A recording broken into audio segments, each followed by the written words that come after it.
Alright, this list is going to piss off a lot of people. So many wrestling matches have taken place over so many decades, so it's naturally difficult to come up with 10 or 5 matches that you think are the greatest ever. So at the end of the day, it all boils down to personal preference. So even though this is my list and there are going to be choices that will put a lot of fans off, but I'm sure there's going to be a lot of overlap.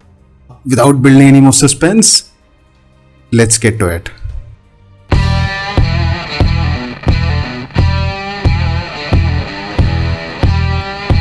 Bret the Hitman Hart versus Stone Cold Steve Austin, Survivor Series 1996. This has to be the most or one of the most underrated WWE matches in history. The story behind this match goes like this.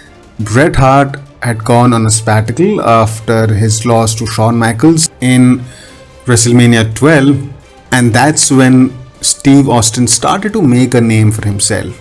And in Bret Hart's words, he emerged to be the best WWF wrestler of that time. But that was not before Steve Austin challenges the Hitman to come out of this sabbatical and show up the balls to fight Steve Austin one-on-one in that squared circle. Bret Hart accepts the challenge and makes a comeback to WWF in Survivor Series of 1996. And man, do they have one barn burner of a match. This bout was the perfect kickoff to probably the greatest professional rivalry in WWF, because it led to a lot of great things. And of course, it led to one of the greatest matches ever seen in WWE. I'll come to that later. But this is a very grounded match. No high flying, no brutality, no color. Just pure wrestling on display. Steve Austin has not displayed so much technical prowess many a times in his career, but in this match, he brings to the table complete repertoire of his skills. The bout had a perfect pacing, started off slow, and slowly it kept on building up momentum. And from that moment on, when JR says, both men are hurt, both men are fatigued, this is a war, we have absolute pandemonium. Stone Cold hits a stunner, Bret Hart, to everyone's shock, kicks out, and the match proceeds. And like Vince McMahon said at the end of it, the Hitman is back. Shawn Michaels versus The Undertaker, first ever Hell in a Cell 1997. There is no list that this match is not going to make, and it already does. It's in everybody's book, the best ever Hell in a Cell match. Also happens to be the first ever Hell in a Cell match. Shawn Michaels took a lot of blows.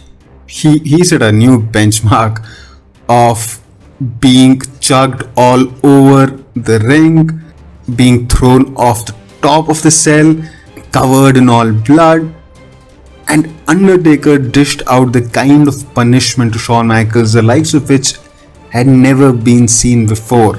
And we have seen Shawn Michaels, as well as people like Bret Hart, take unimaginable amounts of punishment before, but this was on another level. And of course, Kane shows up for the first ever time. Yeah, now we know it was Dr. Isaac Yankem, but back in the day, he was Undertaker's long lost younger brother. Shawn Michaels versus Kurt Angle. How do you expect this match to be any lesser?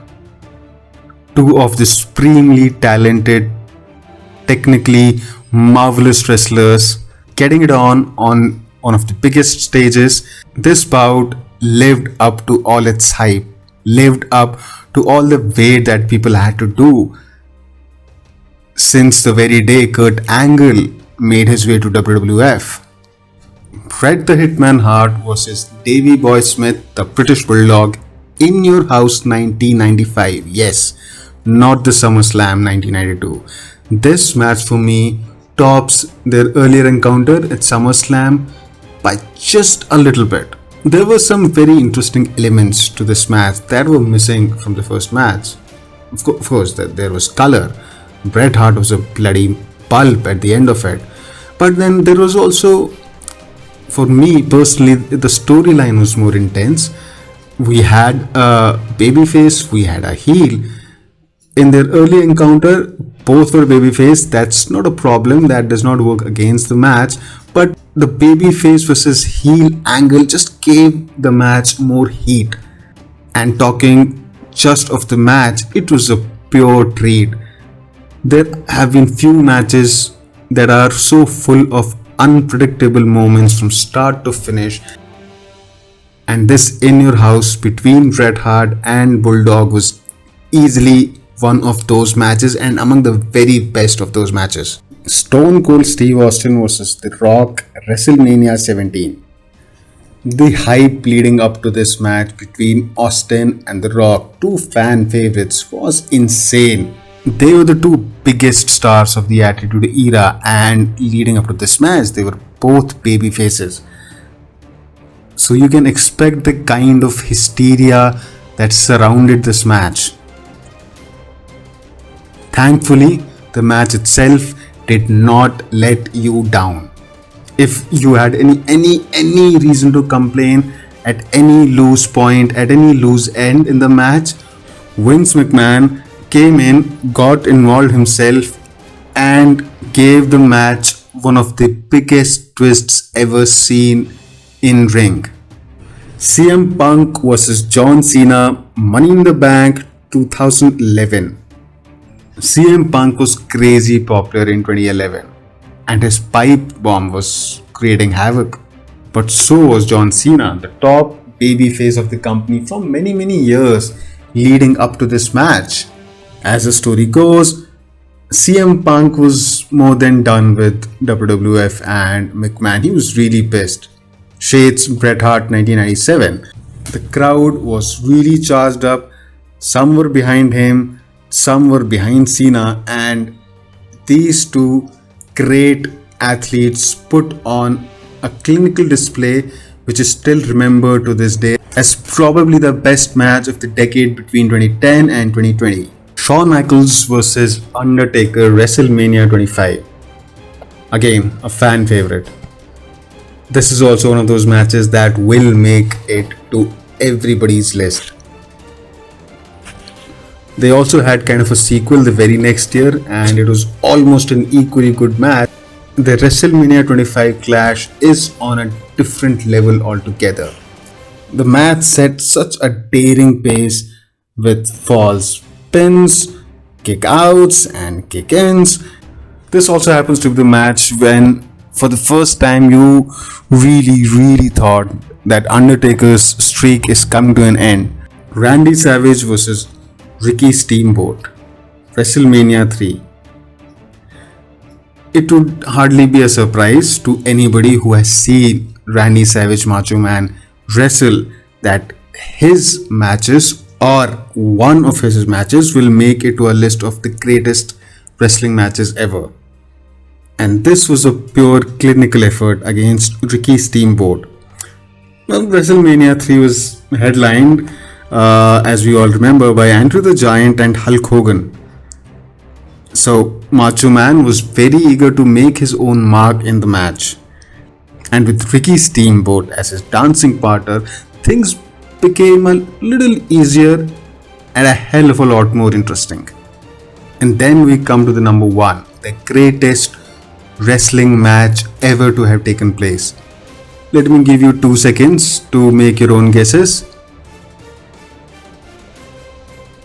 And the greatest match in my book to have ever taken place in that squared circle of WWF or WWE, Bret the Hitman Hart versus Stone Cold Steve Austin, WrestleMania 13.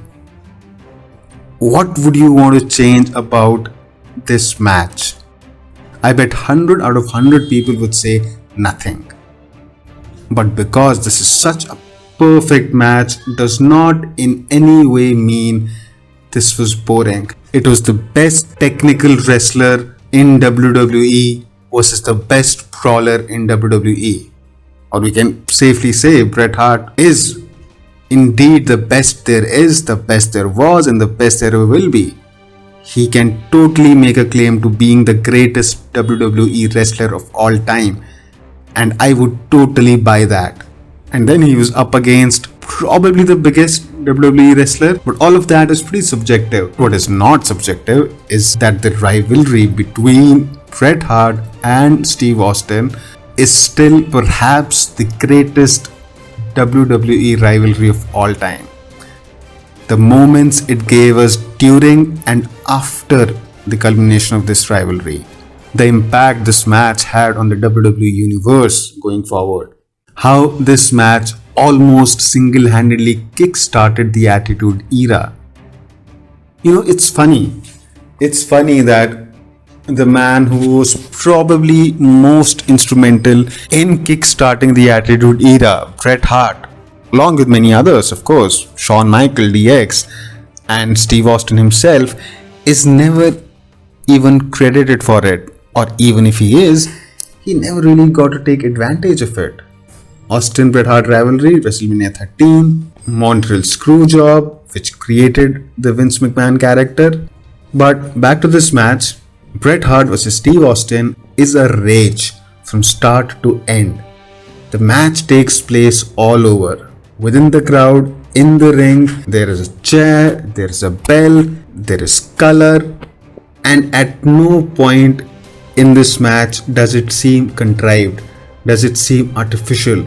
The kind of realism that we were accustomed to from a Bret Hart match was all in this match, and then there was a brawl happening. Steve Austin and Bret Hart came off as two people who really hated each other. Of course, the rivalry between Bret Hart and Shawn Michaels was more personal, but the intensity, the hate that these two men generated whenever they were together in that ring is matchless. And WrestleMania 13's match is testament to that.